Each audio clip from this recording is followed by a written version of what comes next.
semacam keterlibatan yang berasal dari pengalaman kita, bukan karena pengetahuan kita.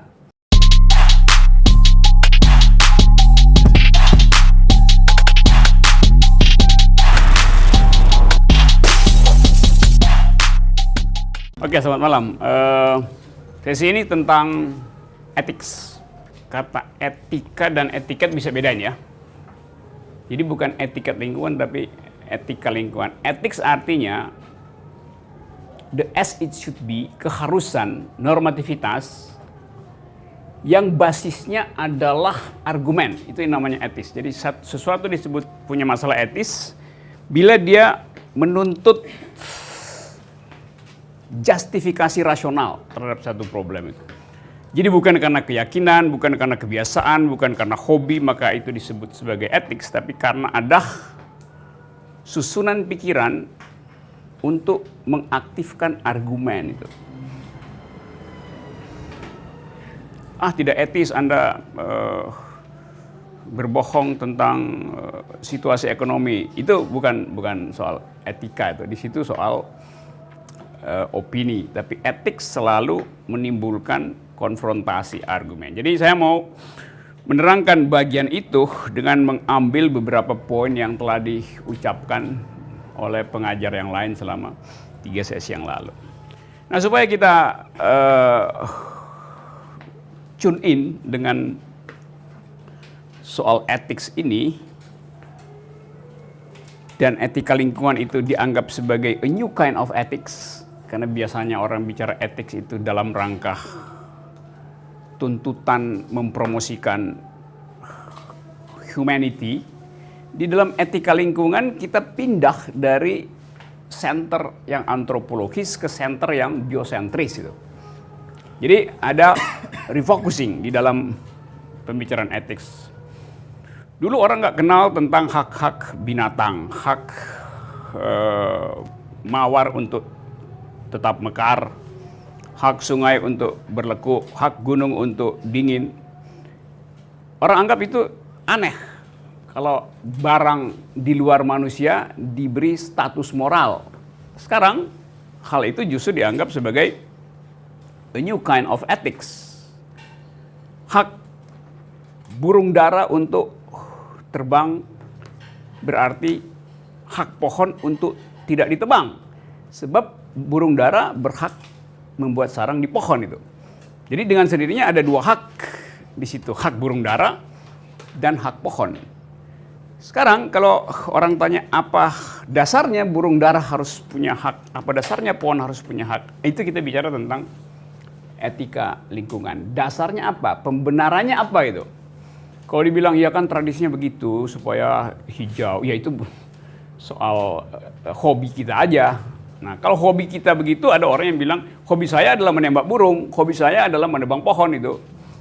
Jadi, mesti ada satu rational foundation yang bisa menghasilkan prinsip tentang mengapa pohon punya hak untuk membela diri. Moral standing of trees misalnya itu. Legal standing of burung dara misalnya. Sehingga di dalam dunia pikiran itu menimbulkan berbagai macam kontroversi. Jadi ada kontroversi baru di situ tuh. Nah, sebelum kita pergi ke situ, coba satu-satu kasih saya review tentang semacam sinopsis apa sebetulnya yang sudah dipelajari di sesi berikutnya. Di sesi-sesi sebelumnya. Misalnya ada problem di situ, ada kata kunci, ada konsep, sehingga saya bisa hemat uraian, nggak mengulang-ulang. Dan kita di akhir kuliah ini akan sama-sama berupaya untuk menyusun semacam ethics, environment ethics versi kita itu, berdasarkan pengetahuan kita. Kalau soal pengetahuan yang standar, Anda bisa baca semua buku di situ. Tapi feminisme dan lingkungan itu menuntut semacam standpoint, semacam keterlibatan yang berasal dari pengalaman kita, bukan karena pengetahuan kita. Jadi itu bedanya antara belajar tentang etika lingkungan dan menghasilkan etika lingkungan. Kita bisa belajar etika lingkungan dan bisa dapat A di dalam kelas. Tapi kalau dia nggak berbasis pada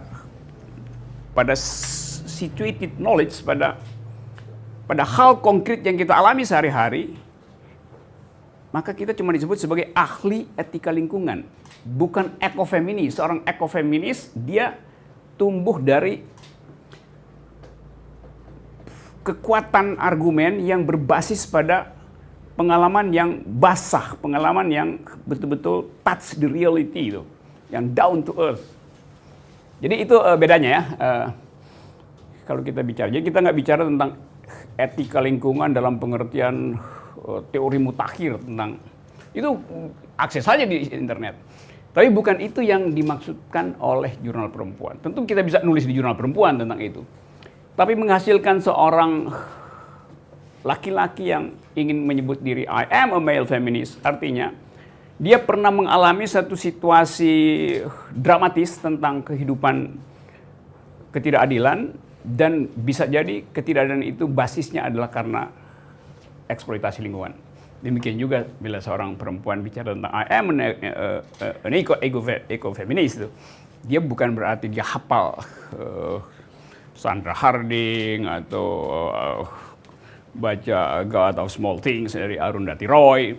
Nggak begitu. Tapi dia pernah mengalami itu sehingga berbekas di dalam sistem pengetahuan dia tuh. Oke ya? Jadi kita bicara itu, dan lebih baik kita diskusi panjang. Saya jadi semacam fasilitator untuk menguji apakah kita sanggup untuk